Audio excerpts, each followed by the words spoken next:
이 영상에는 오징어 게임 2 내용 중 일부 스포가 있습니다. 스킵하시는 건 자유지만 중요 내용을 스포하는 건 아니니까 이 영상을 보신다고 큰 문제가 될 건 없다고 생각을 합니다. 많은 기대 속에 오징어 게임 2가 26일 드디어 공개되었는데요. 여기서 주연이 이정재, 프론트맨 이병헌, 딱지맨 공유가 나옵니다. 오징어 게임 2의 가장 주연은 이정재이지만 저에게 가장 임팩트 있었던 인물은 딱지맨 공유였습니다.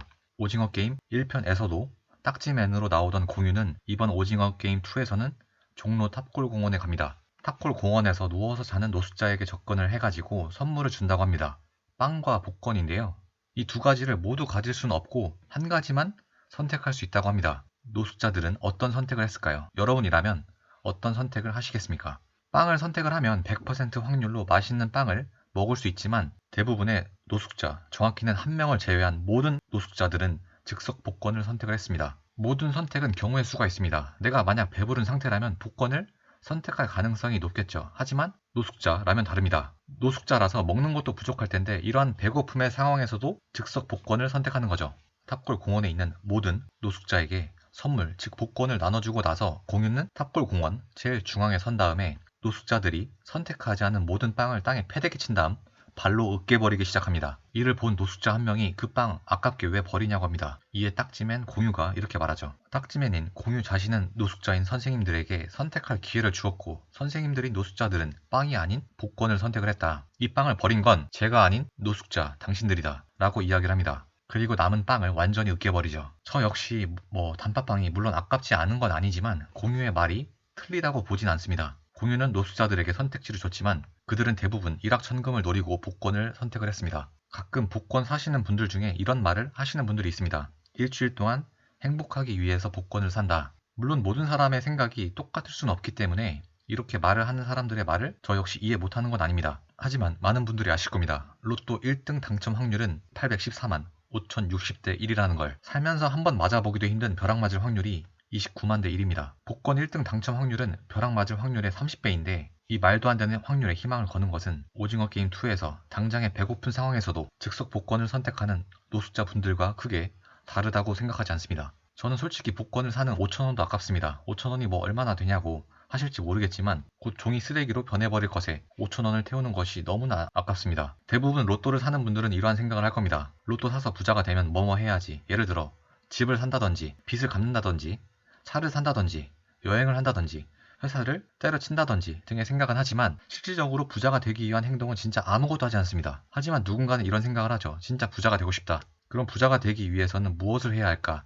엄청나게 고민 및 생각을 하게 됩니다. 그리고 부의 대물림을 끊어버리기 위해서 엄청난 노력을 하죠. 인간의 3대 욕구 중 가장 강한 욕구인 수면도 포기하면서 미친듯이 열심히 노력을 합니다. 자수성가형 부자는 정말 극소수이기 때문에 진짜 주변 사람들과는 차원이 다른 노력이 동반이 되어야 하죠. 이렇게 로또를 사서 부자가 되려고 기다리고 있는 왼쪽 같은 사람과 남들과 차원이 다르게 노력을 하고 또 지금 바로 행동하는 사람이 있는데 누가 부자가 될까요? 솔직히 왼쪽에 있는 사람과 오른쪽에 있는 사람은 비교 자체가 되지 않습니다. 하지만 방금도 말씀드렸지만 왼쪽에 있는 사람이 절대 다수이고 오른쪽인 사람은 절대적으로 소수입니다. 하지만 왼쪽에 있는 사람도 나이가 들었다고 아래 사람에게 라떼는 말이야 하면서 이런저런 조언을 하죠. 저 역시 짧으면 짧고 길면 긴 인생을 산 사람으로서 선배, 상사, 형, 누나, 어른이라고 맞는 말만 하는 것은 절대 아니라는 것을 꼭 아셨으면 합니다.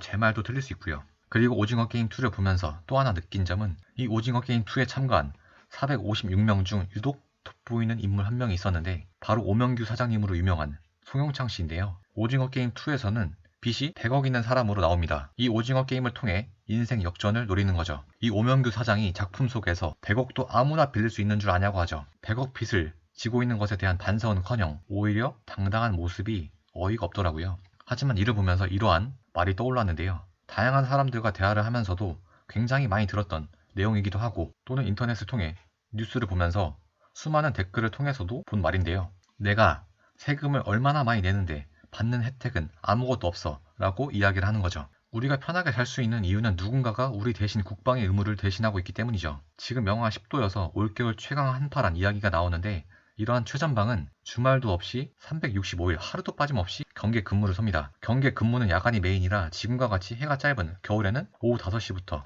그 다음날 아침 8시까지 경계 근무를 서죠. 그리고 이런 경계 근무는 그냥 지상 평지에서 근무 서는 게 아닙니다. 다 이런 산봉우리예요. 서울로 따지면 북한산 봉우리마다 경계 근무를 서는 겁니다. 지상보다 훨씬 춥기 때문에 볼 이런 데에 다 동상이 생겨요. 이런 서비스를 우리는 알게 모르게 편하게 누리고 있는 거죠. 그리고 뭐 매번 지옥철 지옥철 하지만 이러한 낮은 요금으로 전 세계 최상급 지하철 서비스를 이용할 수 있는 나라는 단연코 우리나라밖에 없습니다. 뭐 이런 신호등 전기 돌리는 것도 다 세금으로 하는 거죠. 알게 모르게 우리가 다 혜택을 누리는 것들입니다.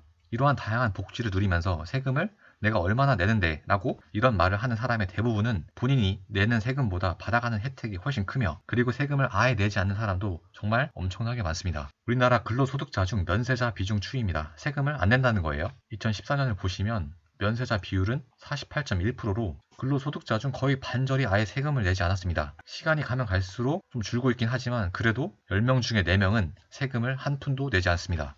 주요국 중에 세금을 내지 않는 면세자 비율은 다른 나라에 비해 우리나라가 압도적으로 높으며 바로 옆 나라 일본하고도 비교를 했을 때 약 3배 가까이 차이가 납니다. 상위 10%가 소득세 79%를 내는 나라가 우리나라입니다. 또 상위 5%가 세금 65%를 내고 있죠. 근로소득세뿐만이 아니라 종합소득세 비율까지 합하게 되면 상위 1%가 전국민 소득세의 41%를 내고 있으며 상위 10%는 78%의 세금을 내고 있습니다. 근데 이런 상황에서 인터넷 기사 댓글들을 보면 부자들에게 세금을 더 걷어야 한다, 부자 감세 정책을 철회해야 한다 라고 이야기를 하죠. 진짜 보고 있으면 좀 웃깁니다.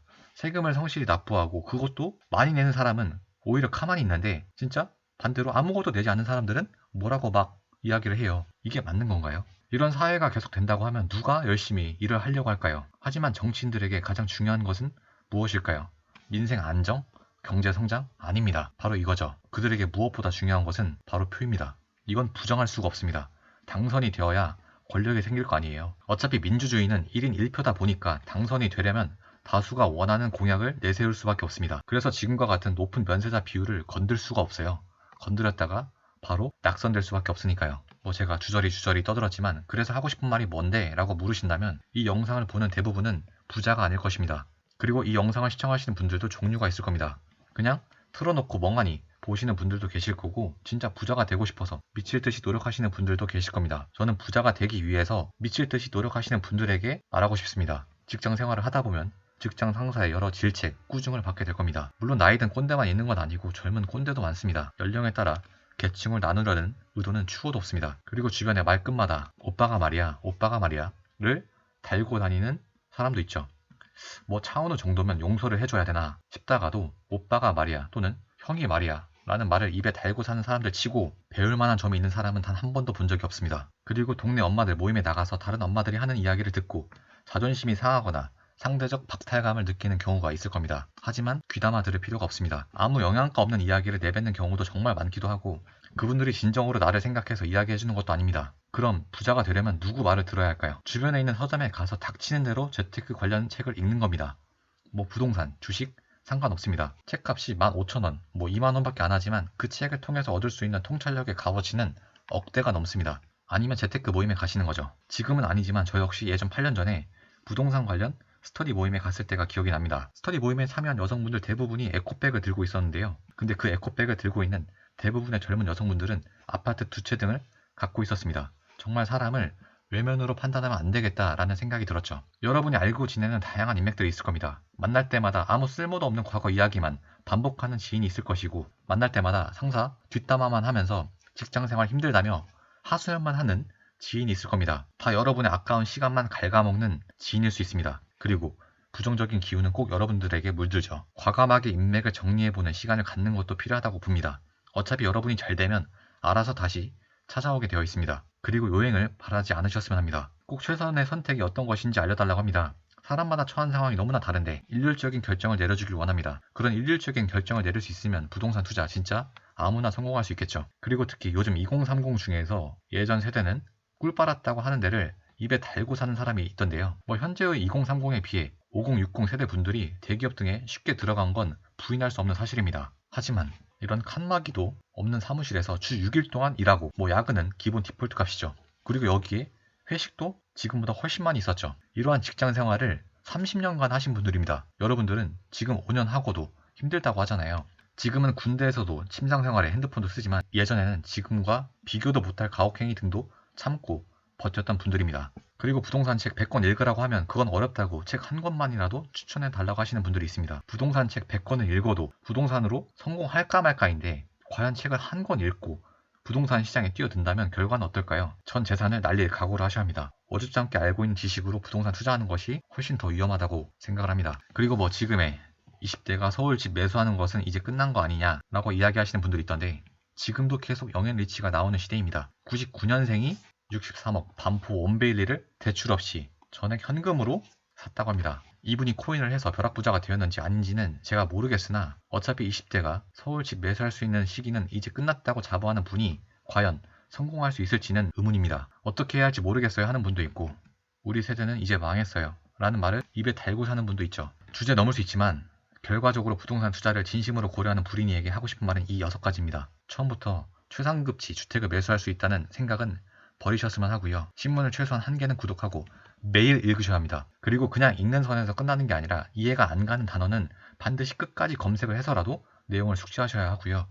그리고 신문 읽는 게 습관화가 되면 이 신문의 내용도 틀린 내용이 굉장히 많으니까 꼭 팩트체크 하는 연습을 무조건 하셔야 합니다. 세 번째, 아까도 말씀드렸지만 부동산 책 100권은 읽으셔야 합니다. 어차피 이렇게 말해도 이 영상을 시청하는 100명 중에 10명도 이행하지 않습니다. 어차피 90% 경쟁자는 알아서 자동 탈락하게 되어 있으니까 여러분은 이걸 실천만 하더라도 상위 10%가 될 수 있습니다. 네 번째, 주변 인맥이 비관적이라든지 생산성이 별로 없는 대화만 주로 오고 가는 인맥이라면 한 번쯤은 새로 고침할 필요는 있습니다. 다섯 번째, 주변 사람이 뭐 해봤는데 안 되더라 이런 말은 맹신하지 마십시오. 똑같은 일을 주어져도 누군가는 해내고 누군가는 그렇지 못합니다. 무조건 난 해낼 수 있어 라는 생각을 가지시는 것도 반드시 필요합니다. 마지막 6번째는 생각만 할 게 아니라 일단 해보고 판단을 하는 겁니다. 그냥 생각해 보는 것과 실제로 행동을 해보고 느낀 감정은 차원이 다릅니다. 그리고 뭐라도 해야 여러분의 인생이 조금이라도 바뀌죠. 생각만 많아지면 오히려 여러분을 부정적인 사람으로 만들게 됩니다. 오징어 게임 2 보면서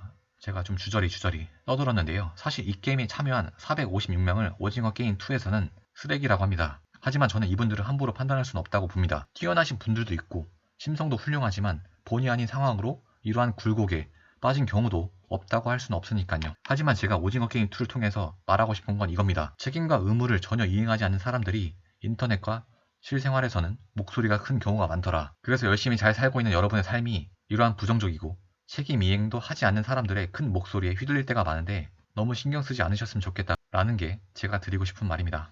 영상 마치겠습니다. 감사합니다.